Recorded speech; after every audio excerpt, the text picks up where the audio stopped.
Pada hari ini saya berbicara mengenai darah, yaitu darah Yesus dicurahkan untuk keselamatan kita, untuk penebusan kita, untuk melayakkan kita berdoa kepada Tuhan, untuk menyucikan kita, untuk melindungi kita. Saudaraku, semua itu terdapat dalam darah Yesus. Saudaraku, untuk kesembuhan kita terdapat dalam darah Yesus. Karena tadi saudaraku memang firman Tuhan berkata, oleh bilur-bilur Yesus kamu sudah sembuh. Haleluya. Dan kita tahu pasti saudaraku, bilur Yesus tidak bisa dipisahkan dengan darah Yesus. Pada waktu itu dicambuk saudaraku, saudara dia berbilur-bilur dan darah mengalir saudaraku. Nanti saya terangkan lebih jelas saudaraku. Kamu ditebus bukan dengan emas dan perak, tapi kamu ditebus dengan darah yang mahal, darah anak domba yang tidak bercacat celah, yaitu darah Yesus. Saudaraku, saya harap saudara semua pada hari ini memiliki darah Yesus dan mulai menerapkan darah Yesus dalam hidup saudara. Banyak juga anak Tuhan tidak menerapkan darah Yesus, tidak memakai darah Yesus, tidak memanfaatkan darah Yesus dalam hidupnya. Saudaraku, sayang sekali. Terus terang saya katakan kepada saudara, tiap hari saya mohon darah Yesus bagi saya, bagi istri saya, bagi anak-anak saya semua, satu persatu saya sebut namanya, supaya dibungkus oleh darah Yesus, dilindungi oleh darah Yesus, dan si jahat tidak bisa menjamah dia. Kalau darah anak domba, ya hanya anak domba, darahku berumur setahun tidak bercacat celah, bisa melepaskan bangsa Israel, anak sulungnya, daripada kematian. Dan malaikat maut tidak bisa menjamahnya, setan tidak bisa menjamahnya, apalagi darah Yesus yang sejati. Haleluya. Tepuk tangan darahku. Haleluya. Nah, darahku, jangan jarang-jarang menerapkan darah Yesus. Tiap hari terapkan darah Yesus. Kenapa jarang? Sudah jadi topik mengenai darah Yesus sudah hilang daripada pemikiran mereka. Tetapi Tuhan Yesus memerintahkan secara khusus pada umat Israel memperingati Paskah sepanjang masa, selama-lamanya. Nah saudaraku, sampai pada zaman ini seharusnya kita lebih bergairah memperingati Paskah. Karena sekarang anak domba Paskah yang sejati, yaitu Tuhan Yesus Kristus, telah mencurahkan darahnya. Nah, darahku yang kasih dalam nama Yesus. Untuk tinggal darahku dalam Yesus perlu darah Yesus. Banyak sekali berkat daripada darah Yesus, melayakkan dan menyucikan. Oleh sebab itu tiap-tiap hari saya mohon darah Yesus, saya ulangi lagi saudaraku, dalam kehidupan saya dan keluarga saya. Dan ini membawa berkat yang besar bagi keluarga kami, perlindungan Tuhan yang teguh, jika setan tidak berkuasa menjamah kami. Dengan darah Yesus kita bisa bersekutu intim dengan Tuhan. Dengan darah Yesus kita disucikan, dan kita dapat masuk hadirat Tuhan. Ku masuk ruang Maha Kudus dengan bersalut darah Yesus.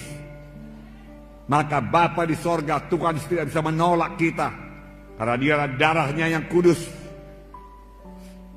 Saya tidak kudus, tetapi darah Yesus mengkuduskan saya, saudaraku.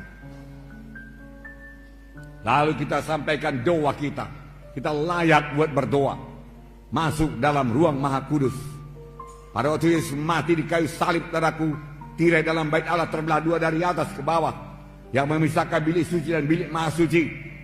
Bisa masuk bilik Maha Suci, bertemu dengan Allah Bapa, dengan bersalut oleh darah Yesus. Jalan lain tidak ada. Haleluya saudaraku. Inilah kuasa darah saudaraku. Saudaraku yang kasih dalam nama Yesus.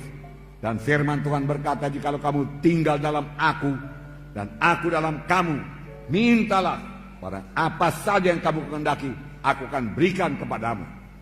Tinggal dalam Yesus, dengan darah Yesus melayakkan kita. Dan firman Tuhan tinggal dalam saya, tinggal dalam saudara, terutama mengenai darah Yesus. kita mengerti, dan kita percaya, dan kita terapkan dalam hidup kita, saudaraku, mintalah apa saja yang kamu kehendaki, maka kamu akan memperolehnya. Saya sudah minta kepada Tuhan keselamatan jiwa-jiwa pada malam ini, kesembuhan jiwa-jiwa pada malam ini, mujizat Tuhan terjadi pada malam ini. Haleluya, saudaraku. Dan Tuhan akan mengabulkannya. Tuhan akan mengabulkannya. Haleluya. Tepuk tangannya meriah, saudara. Haleluya. Terima kasih Tuhan Yesus. Haleluya Tuhan. Terima kasih. Terima kasih Tuhan. Tuhan membedakan umat pilihannya dengan bukan umat pilihannya. Ada 9 tulah yang menimpa tanah Mesir sebelum tulah yang ke-10 yang membebaskan dia daripada perbudakan Mesir. Tulah pertama, air menjadi darah. Kalau sekarang kita buka keran, keluar darah. Kalau sekarang kita gali sumur, keluar darah. Kalau kita pergi sungai Deli jadi darah. Ke sungai Babura jadi darah. Darah, saudaraku. Bau sekali, saudaraku. Mana-mana, saudaraku. Tentu sangat susah, saudaraku. Nah, ini jadi di tanah Mesir. Firaun berkata, oke, berangkat kalian, berangkat. Tapi lenyapkan dulu darah ini. Lalu Musa berdoa. Saudaraku, berubah kembali jadi air. Datang tulah kedua, yaitu katak memenuhi tanah Mesir. Katak memenuhi tanah Mesir, bukan ulat bulu ya. Katak, di mana-mana katak, tempat tidur katak. Saudara buka peti es katak, saudaraku.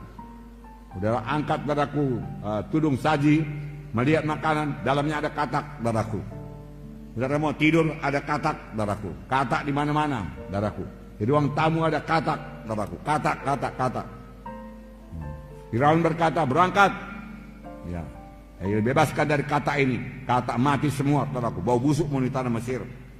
Itulah ketiga nyamuk yang sangat banyak, bahkan debu menjadi nyamuk di tanah Mesir. Firaun masih meraskan hatinya. Itulah keempat lalat tikat. Itulah kelima penyakit sampar pada ternak. Firaun meraskan hatinya, tidak bisa pergi. Itulah keenam bisul, saudaraku. Bisul. Dokter-dokter juga kena bisul, saudaraku. Semua kena bisul, saudaraku. Bisul di mana-mana.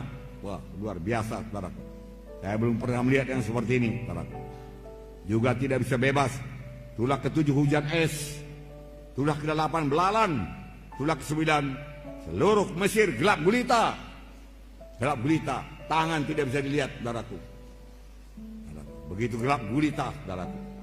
Tibalah tulah yang ke-10 yang membebaskan bangsa Israel, yaitu kematian anak sulung dari manusia dan binatang. Tuhan menyuruh malaikat maut menjalani seluruh tanah Mesir.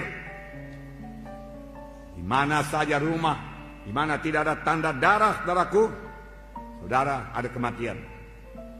Apakah Tuhan tidak bisa membedakan yang mana bangsa Israel, mana bangsa pilihannya, dan bangsa Mesir? Tentu saja bisa. Tuhan kenal semuanya.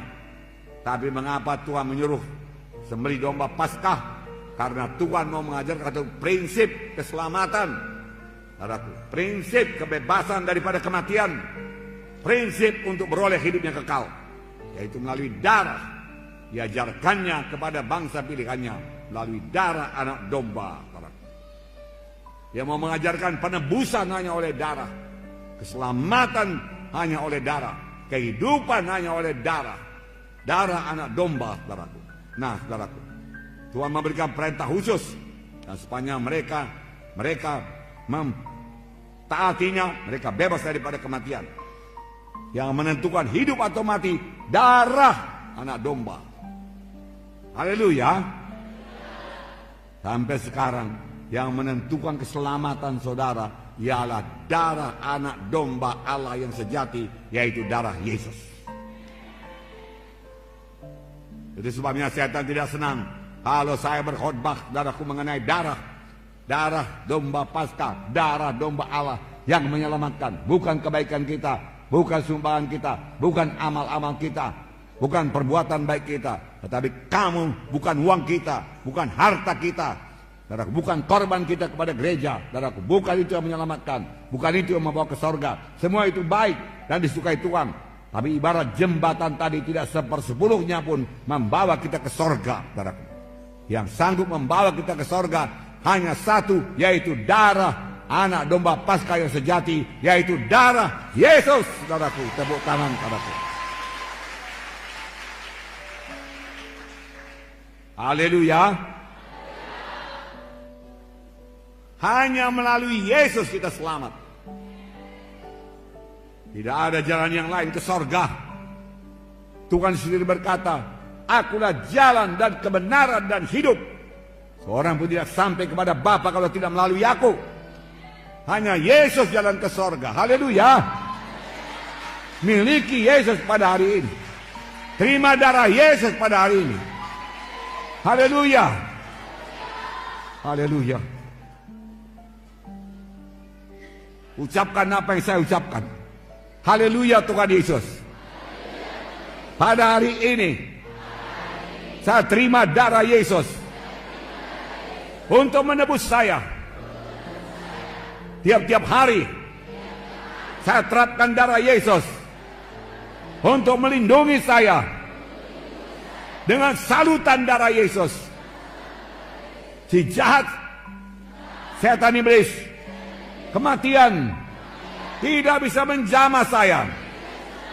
Saya percaya Tuhan, hanya Yesus jalan ke sorga. Saya percaya Tuhan, oleh bilur Yesus saya disembuhkan. Haleluya. Tepuk tangan padaku. Haleluya. 1 Petrus 1:18-19 berkata, sebab kamu tahu bahwa kamu telah ditebus dari cara hidupnya yang sia-sia, yang kamu warisi dari nenek moyangmu, bukan dengan barang yang fana, bukan pula dengan perak atau emas, melainkan dengan darah yang mahal, yaitu darah Kristus yang sama seperti darah anak domba dan tidak bernoda, tidak bercacat. Kamu ditebus bukan dengan emas dan perak, dari perbuatanmu yang sia-sia, dari dosamu, dari penyembahan berhalamu, dari pemberontakanmu, dari ketidakpedulianmu kepada jalan Tuhan, dari segala tipu dayamu, dari segala dosamu.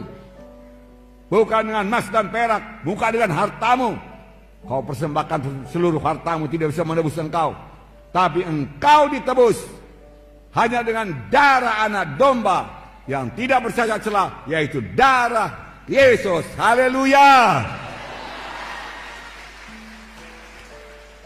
Setelah saudara dengarkan firman Tuhan ini, adakah saudara percayakan darah Yesus? Darah Yesus berkuasa, amin. Membungkus saudara pada saat ini, amin. Haleluya.